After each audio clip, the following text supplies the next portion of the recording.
Hello, my dear church boys, and welcome back to Saint Robert's Day Game podcast. And this podcast episode is coming to you from Ukraine, and there is a reason why it's called the Ukrainian struggle. You could also call this episode the sexually frustrated sex tourist. And in this podcast episode, I'll basically go over all the stories that I've had here. I've had the 7 first dates, still no lays.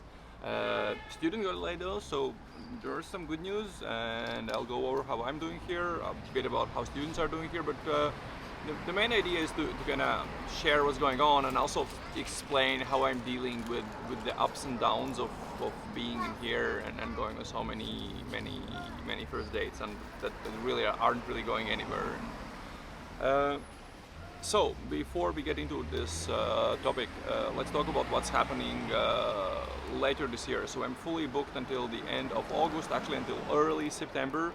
I still have 3 coaching spots left in September, and I'll do the coaching somewhere in Europe, maybe in Ukraine, maybe somewhere else. And then in the October, when it's getting a little bit colder, I will go somewhere else in Europe where it's warmer. So, I'm thinking Spain, maybe something else, we'll see. Maybe me and Mr. T will throw a bigger birthday party together because we both have our birthdays in October, but we'll see about that. And now, okay, if you're interested in the coaching spots, then send me an email to robert@strobert.blog. It is robert@strobert.blog.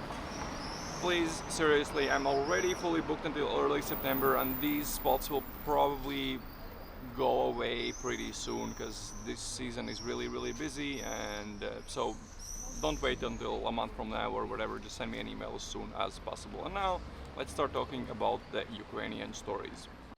So let's start with how is the Russian here, or no, how is the English here. 50% of people in this city understand like zero English. They understand some, but almost none. They can't respond even in simple things. So when you open in English, you know that 50% of sets are gonna know over, and then maybe 30% of people speak some English, and you can actually get those sets somewhere. So. And 10 to 15% of people actually speak decent English, so you can day game here in English with around 10 to 15%. The good news is, once you stop someone here and they speak English, if you're like, it wasn't in the beginning when I started coaching guys, but a little bit later when they got like the basics of day game and their stop was good and their stacking was good and they knew how to keep a girl in set and their frame was good, they were pretty easy to keep. It was pretty easy to get the girls to stay in the sets. Getting numbers wasn't that hard. At the same time, students are getting maybe 2 numbers from 10 sets, maybe 1 to 3 numbers, something like that. It's not great because my number close ratio is much higher here, and I would have expected a bit better ratios, but I think it's okay. For me, the good thing is I speak Russian fluently, so whenever a chick doesn't speak English at all, I'll just switch to Russian. I'll do my sets in Russian. Most of my dates have been in Russian. I think one of the dates has been fully in English, and all of the other ones have been in Russian, which for me is really cool because I get to day game in Russian for the first time in my life. And well, is it a good idea for a student to game in a place where chicks don't really speak English? I actually think it's a really good idea because for me, coaching in a place like Prague or maybe like Poland or Riga feels a little bit like shooting a fish in a barrel. It's just a little bit too easy. All you need is basic day game to get results there, and that's it. Whereas if you come to a place like this, or you go to a place like Belgrade or other places that are a bit more challenging, if you learn here and you're getting results here, then well, congrats, you'll be getting results everywhere, and that's kind of my idea why I prefer coaching in cities like this. It simply requires better game, so students have to actually learn something more than just the basics. Uh, okay, I think let's start going over the stories. What has happened here? Let me look at the notes.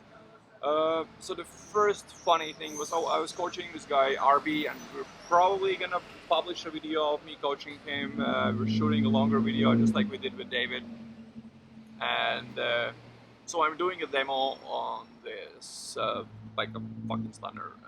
She was really beautiful, blonde, great body, tits, ass, everything, nice face, a very short, pink checkered skirt, really beautiful, and she reacts so fucking great. And I get the number.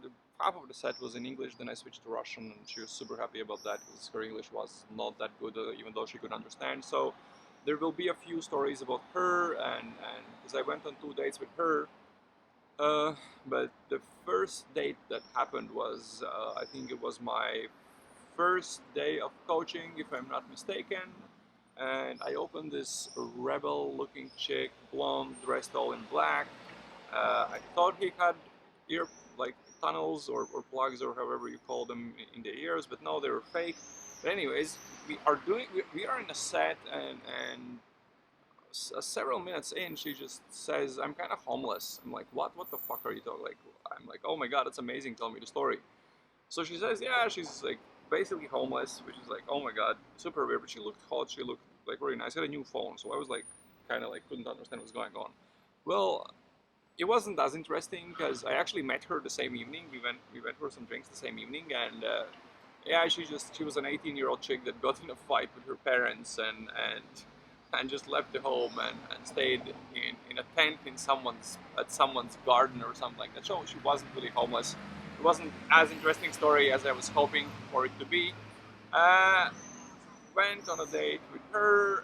Was fairly easy to pull her home, no problem with that. We chilled out at my place. We ate some. We had some drinks, but not much. She didn't drink too much.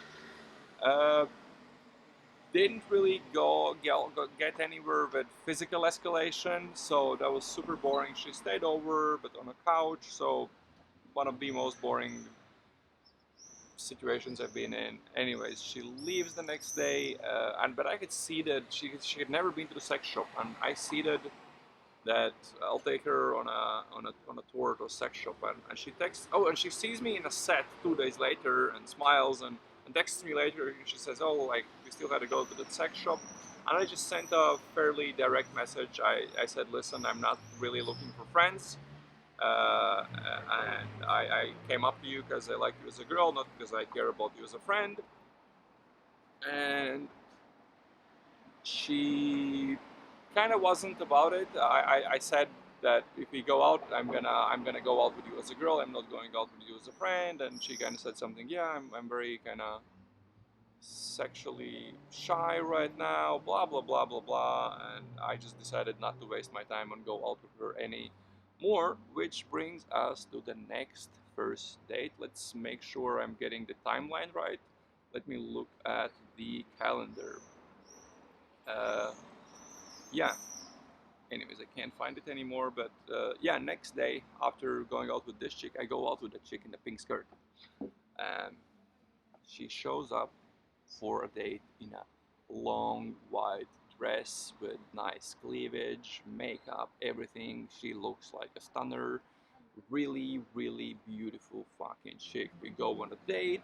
The date starts with us talking about ropes and some BDSM stuff, and we're having crazy conversations. Then we kind of both know that okay, we're kind of getting too deep. Let's kind of slow down. And it's like it's not. We didn't say it verbally, but it was clear. And so we do the first venue. We went to the park, or we did the second venue. I think we went to the park. No, we did one more venue. We did one more venue, one more glass of wine, a bit of physical escalation, like comparing hand sizes, looking at accessories, looking at earrings, which she didn't have, but I just checked. Oh, you have no earrings.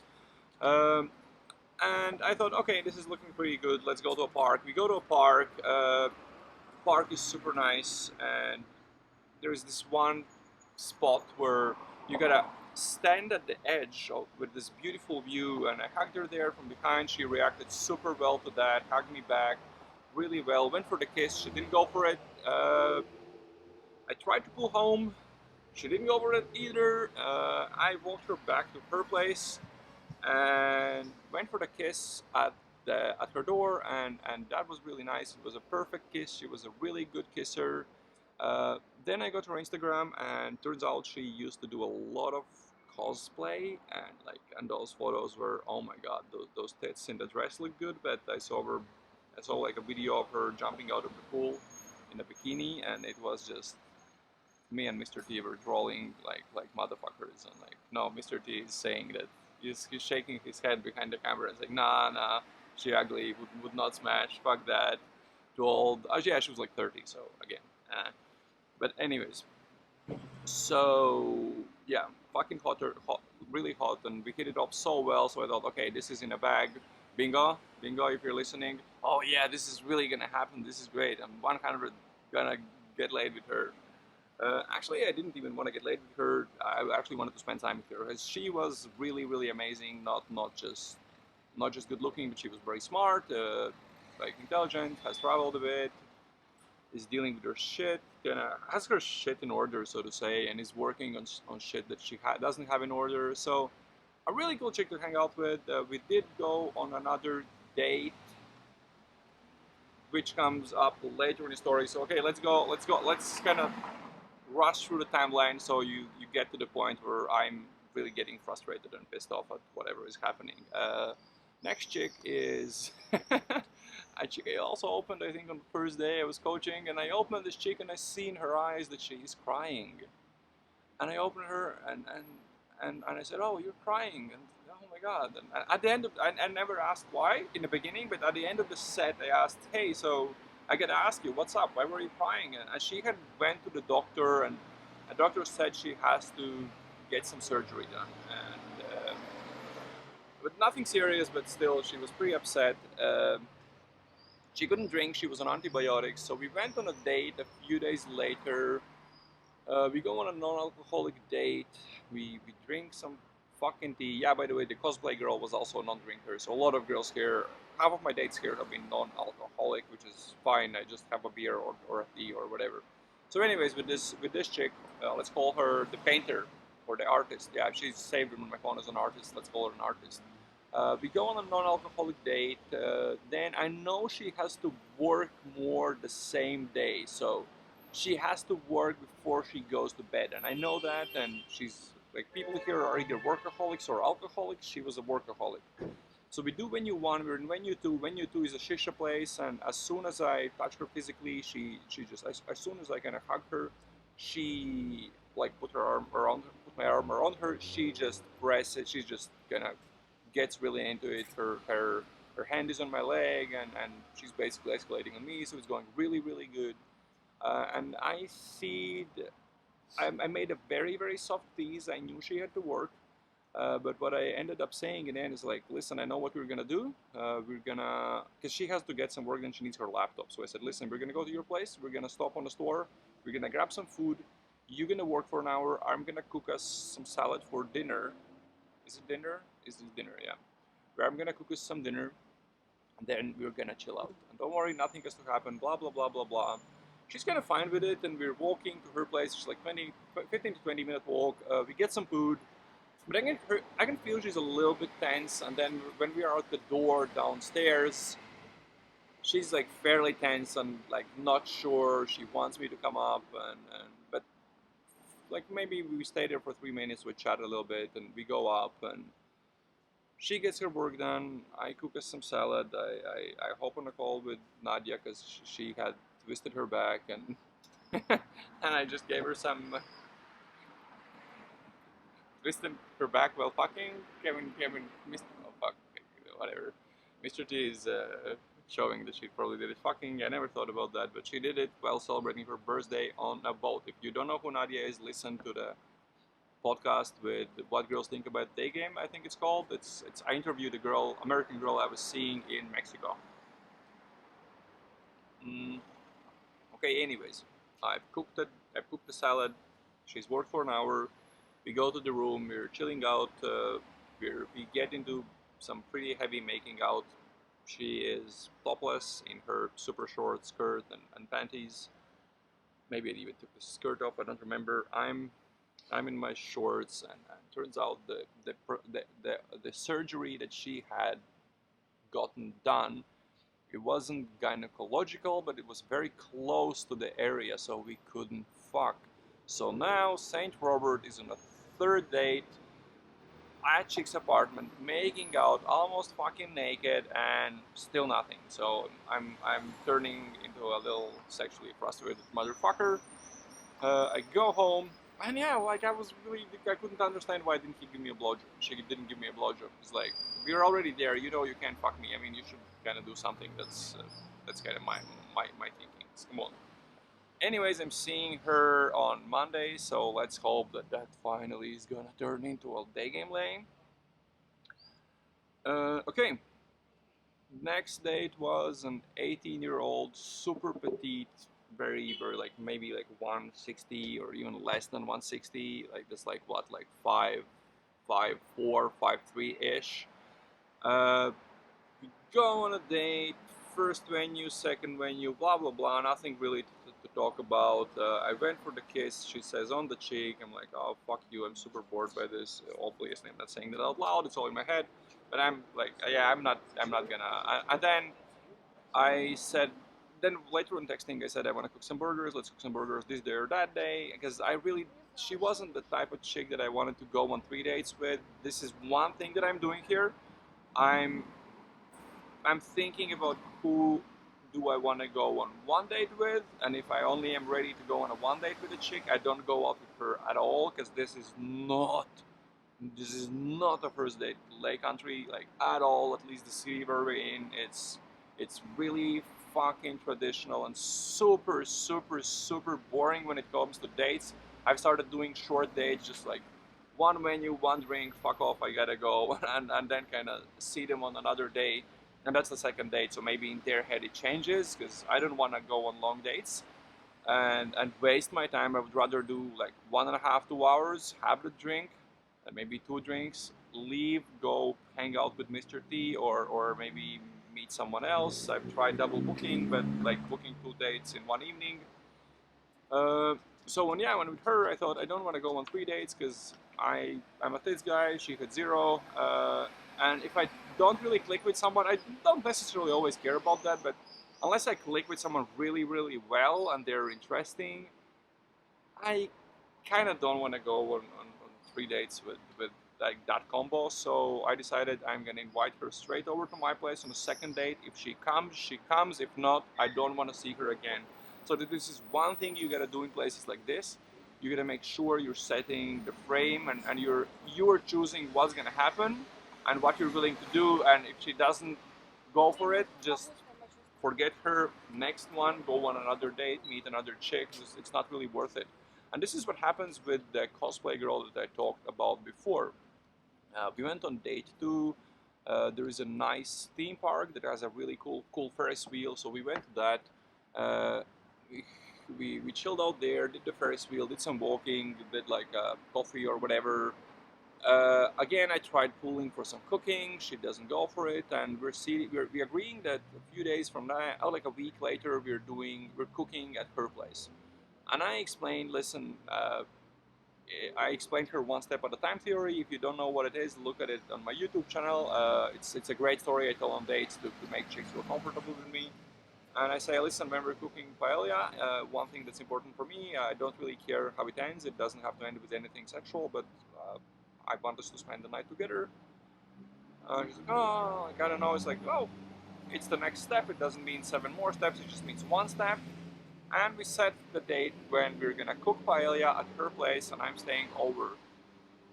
And then when we're doing the date, I say, hey, I'll be free tomorrow after around 7. Let's meet around 8:30 at your place. What should I bring? So I'm actually, I had a free day. I didn't have to work that day. I was actually free way earlier, but I wanted to set the date as late as possible, because it's date 3.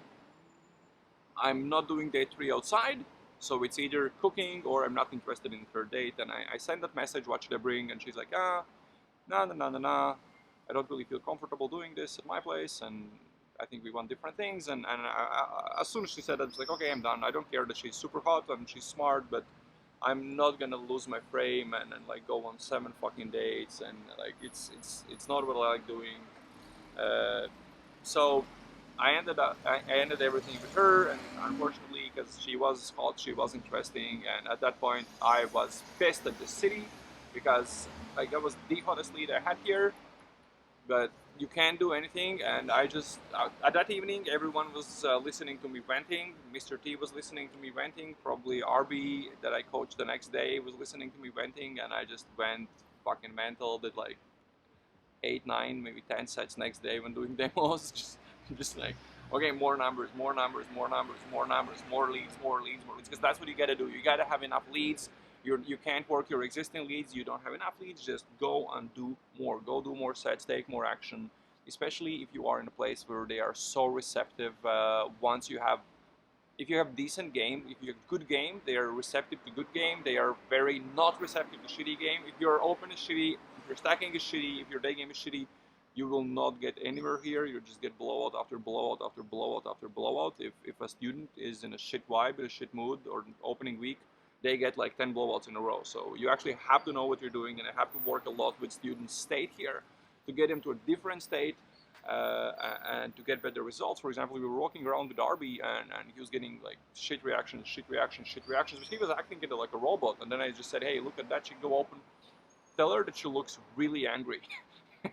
He goes in, tell her she looks really angry. Boom, it was an amazing set, ended with the number close, everything good. So yeah, that's definitely one thing you got to do. You got to keep going out, especially in a place where you can get more late dates fairly easy if your game is good. Okay, next lead was a punk lady with green hair. Me and Mr. T were done filming a video with RB. We are going back to our apartment. We're stopping at a grocery store to grab some water and some juice. And as I'm walking in the grocery store, I see this, like, you know, guys, I like the chicks with colorful hair and tattoos and a bit of like a hipster vibe, rebel vibe. And I see this really hot chick in a store, and I wait until she comes out. I open her. We have a really nice set, really cool. We hit it up. Texting is great. She's sending me selfies like every other day. It seems really on. We go on a first date. First date, we do one venue with a few drinks. Then we go to her place to pick up the pick up what? What? Salad. Yeah, we go to her place to pick up the salad. Let's call it like that. And we go to my place to watch some Netflix and eat some salad. Yes. We're doing that, and we're sitting on a bed, kind of very cozily, very nice, super sweet. But I go for the kiss once, she rejects it. I go for the kiss second time. She says, "Well, I thought you said you wouldn't like try to hit on me." I was like, "Well, I never said that. I said us coming to to my place doesn't mean anything. I'll still try, and I'll try one more time later."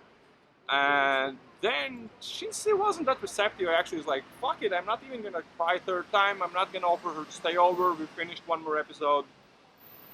She got out. I didn't even hug her because I wanted to do a little push. Uh, we texted a bit more. We set up another date. Uh, Chilled out at my place.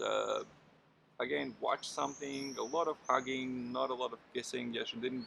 I tried to go over her kiss once, and when she rejected that, and her like facial expressions was a bit bitchy when I went for the kiss. And my idea was, well, fuck you, sweetie, we're not doing this again. Because again, I'm not looking for friends. I know I'm a shiny foreigner with an interesting lifestyle, and if you live in a, I don't know, smaller city in Eastern Europe, then this might be quite interesting for you to hang out with this guy, and it's better than most people you have in this city. And I know when I'm being treated as this interesting guy, so it was either it was still too fast for her, or she was giving me like something, but not even going for the kiss, just to kind of keep hanging out with me. And it's not really what I'm about. And as soon as she left that evening, I deleted her number. I archived the conversation, and she actually texted me next morning with a selfie. "Hey, good morning. I'm on my way to work. How are you doing?" I did respond, but super short. not a lot of texting. I will text way less, and if I set anything up, I will give her the talk that, listen, I'm not looking for friends.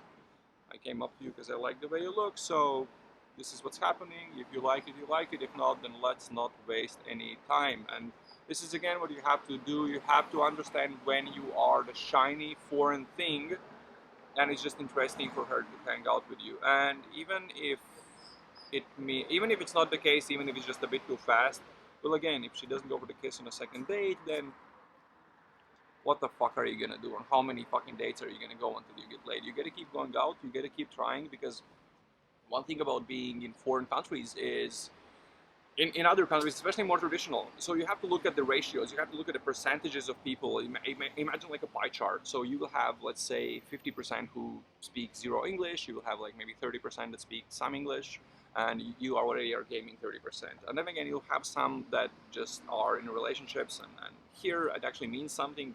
I haven't been out here with a chick that has a boyfriend yet. They all either flaked or said over text, yeah, I had a boyfriend, I can't do this. So some of them will be in relationships or married. Some of them will not like you. Some of them will not like you because you're tall, you're short, you're black, you're white, you're Asian. I don't care. Some of them just they don't like tattoos. They don't like bald guys. So there are chicks that will not like you. There are chicks that will need 7 fucking dates to get laid. There are chicks that are exclusively looking for boyfriends. But there are chicks that are open to game, speak English, like you, and will want to fuck you. So that's what you're looking for. You have to understand that you're playing a bit more of a numbers game in a traditional country. You have to filter out fast everyone who doesn't speak the language at all, like zero language.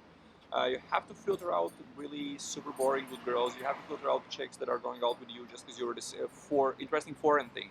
So that's super, super important. It's also important to understand that that's why you get a lot of rejection. That's why you get so many fails. Like, that's why you failed here so many times. It's just a part of the game in countries like this, and you know what you're going for, and understand that maybe 80-90% of your sets are not gonna lead anywhere, flaky numbers, or yeah. So that's about the punk chick.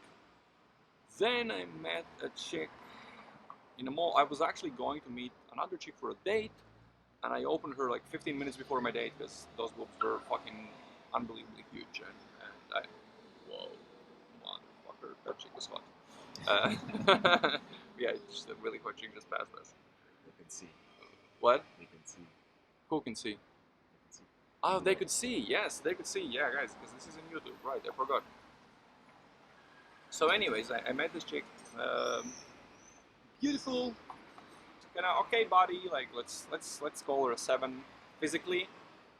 If we wanna do numbers, which I don't normally do, but the interesting thing about her was she was very smart, and I actually liked it in girls. I'm kind of bored with girls that are just hot but pretty dumb. There are places in the world, there are countries in the world that I don't really like going out with girls from there because they are stereotypically dumb, stereotypically not the smartest in the world, and in my experience, those stereotypes so far have been fairly accurate. And she was very smart. She was running her own small business, working quite long hours. But her business is one of the biggest businesses in her niche in Ukraine. So that's really amazing. I went out with her again, a non-drinker. I went out for one venue, then spent quite a bit of time in the park, and then I walked her to her transport, and we had to wait for like maybe 45 minutes, and fuck, that was boring. And I realized I will never walk a chick to transport here just because, oh, police is coming for us. Just because sometimes the transport comes, you have to wait so long that it's just boring to wait with a chick for the transport. Like, it doesn't work in your attraction, it doesn't really build on comfort, it's just fucking boring, it's too much. So I go out with her, and she did a thing that many chicks did here. They were actually touching me quite a bit in a like socially acceptable way. If you watch the daygamecourses.com courses on dating, yeah, where I talk about several different types of escalation, one of which is socially acceptable physical escalation, which is something a friend could do to another friend, and they were touching me a lot, and I was kind of surprised about that. They weren't necessarily super fine with me touching them when it went further than socially acceptable physical escalation. And this chick, I'm pretty sure is a virgin. At one point, I actually asked her, "Hey, are you a virgin?" And she said, "Maybe." And it seemed like it might be true. And she had never been in a relationship. She seemed like a real good girl. And I asked her why she hasn't been in a relationship, and she said, "Oh, like she has really high standards, blah blah blah." Well, they can have high standards when they're 23 or 20, but they get to late 20s, they get to early 30s, and unfortunately they have to lower those standards because simply the demand for them goes down drastically. And that's why many girls in late 20s and early 30s that are still single are really struggling to find anyone decent, because most decent guys are married at that time. And as they are laughing, and I hear this joke from chicks quite a bit, is, well, your husband, your future husband, like there's two chicks talking, and they just say, well, your future husband hasn't been divorced yet. So anyways, so I went out with her, didn't really go anywhere, but and I see that a taco date to go to this taco place, and she's like, yeah, I'll think about it. And I was like, well, I'll think about it, fuck you. I texted her 3 days later just because I wasn't really sure I actually want to go out with her after like a few things she did. But I texted her, she responded really well, and we set up a taco date. We're going out on a taco date tomorrow. Um, and then was the cherry on the top of this fucking pie. I went out with a chick who we go to the first venue, and I look at her, how she's looking at the menu, and I'm even thinking, is this chick even 18? Is she? Because like I couldn't even like she looked super childish. Turns out she's like 28. I don't know what vitamins her mom gave her, but probably the right vitamins because she was looking very nice for her age. And finally, a chick that has done some interesting shit. She has done some weed. She has tried acid once. Finally, because no one here does anything. If maybe they've tried weed once or twice, or maybe I'm going out with the wrong crowd and meeting the wrong girls. I'm experimenting with opening different types. And we ended up at my place after doing one venue and a park. We ended up at my place, and it uh, turns into this really fucking good makeout. And as I'm taking her pants off, because it's fucking on, she's on top of me, straddling me, fucking grinding. As I'm taking her pants off, she's like, no, no, no, no, no, no. I was like, oh, fuck. And she left maybe like 15, 20 minutes later, so we'll see how that goes. If we go out again, which is, I don't know how likely that is, because that might have been past point of no return, but she seemed to be texting okay, so we'll see, I'll try that. Uh, but that was the furthest I've gotten here, so honestly, it is interesting to game in Russian. It's interesting to coach in a place like this, just because, again, you actually have to learn something to get results here. But would I ever come here again?